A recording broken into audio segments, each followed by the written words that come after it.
Hello, আসসালামু আলাইকুম guys. আজকে গিয়েছিলাম শ্রীনগর। কিছু কেনাকাটা ছিল, তার জন্য গিয়েছিলাম। আমাদের শ্রীনগরের রাস্তাঘাট খুবই সুন্দর, আর আজকের ওয়েদারটা খুবই ভালো ছিল। বাসার থেকে একটু তাড়াতাড়ি বের হয়েছিলাম, তারপর একটা অটো নিয়ে ডাইরেক্ট এম রহমান মার্কেটের সামনে এসে নামি। এটা হচ্ছে এম রহমান মার্কেট। বেশিরভাগ রেগুলার কাপড় আমাদের এখান থেকে কেনা হয়, আর ওয়েডিং ড্রেস বা অন্যান্য কিছু দামি ড্রেস আমাদের ঢাকার থেকে কেনাকাটা হয়।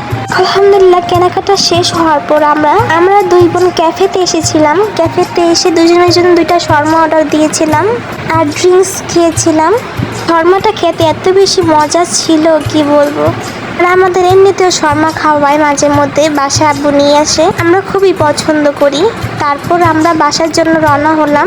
এটা হচ্ছে আমাদের গ্রামের যাওয়ার রাস্তা। বাসায় এসে দুপুরে খাওয়া দাওয়া করলাম। দুপুরে খাবারে ছিল টমেটো চাটনি, মাছ, ডাল কিছু দিয়ে খেয়ে নিলাম। আজকে এ পর্যন্ত গাইস, ভালো থাকবেন। আসসালামু আলাইকুম।